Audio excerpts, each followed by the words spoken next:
Hey everyone, welcome back to my channel. Today, let's talk about Ewan, whose humorous dialogue with Old Black is like a time travel comedy. Without waiting for Old Black's reply, Ewan declared this pen would never be lost. In his era, handicrafts were valuable tools. After hearing this, Old Black believed it, and archaeologists, baffled by Ewan's madness, called a psychologist. In a private chat, a female colleague confessed to Ewan, who showed his admiration and office romance beginning. However, having seen too many loved ones age and fade away, Ewan was shrouded in emotional fog, unable to promise eternal companionship. His friends, like kids, asked why, non-stop. Ewan patiently shared his global curiosity and adventures. Back in the early Qing dynasty, Ewan witnessed the beauty of the Mediterranean, exploring along the eastern trade routes like a curious to learn the local languages and witness many miraculous creations along the way until he suddenly realized he could wander forever. As a result, he became a Sumerian and then later transformed into a Babylonian, as if he were starring in a historical drama. Many residents found it easy to move, but with the emergence of villages and cities, suspicion began to creep in. Ewan kept living a life of moving, learning some new survival skills, even attempting to play dead at times. Finally, he arrived in the era of Buddha, learning until Buddha passed away to talk about a dramatic and loyal relationship. This left everyone feeling utterly perplexed as to why Ewan would ultimately divulge the secret that he had kept deeply buried in his heart. The archaeologists were riddled with doubts, but at long last, reinforcements arrived. Subtitles. Psychologists will finally arrived at the scene and promptly inquired about the reasons without any hesitation.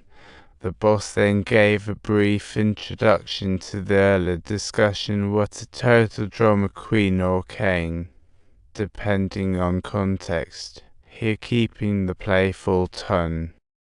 When we think about this issue, let's just skip the dawdling and walk away. Who knows, he might make us believe him, or we could just push him back into reality. Believe? What even is reality? So, you're a principal?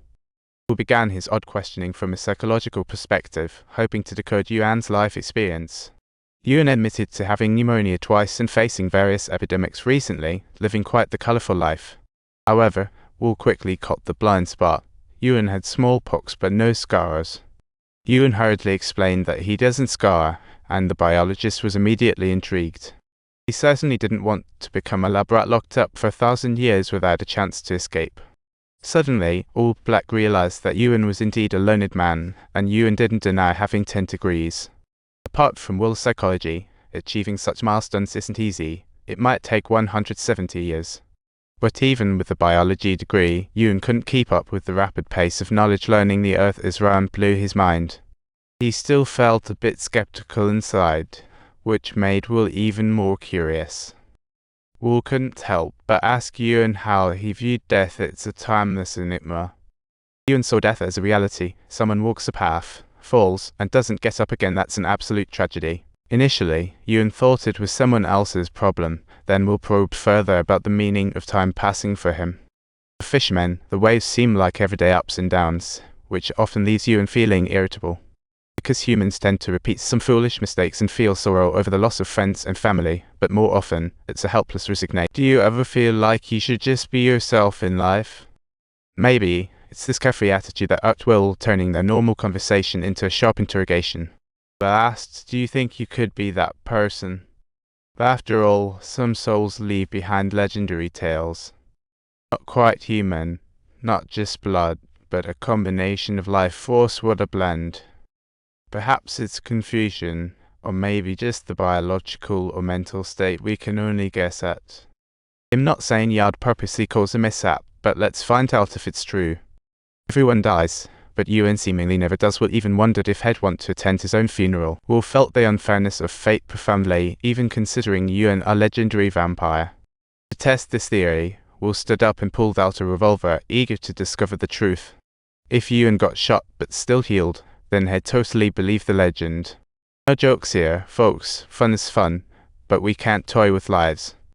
Will's performance was too extreme, and the archaeologist regretfully informed him that Will's wife had just passed away yesterday. That's why he was falling apart. After leaving, the Swan Alliance lamented the lost lives and called Will back.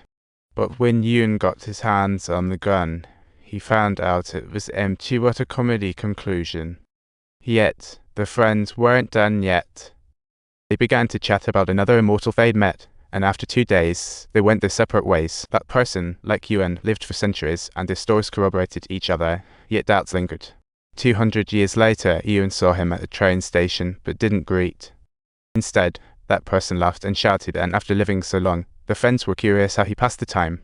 Yuan said that sometimes to escape the bustling life, he'd head to a primitive tribe in New Guinea. There, people worshipped him as an immortal deity and even crafted statues of him. What a legendary figure. If you enjoyed this tale, don't forget to hit that subscribe button for more. See you next time.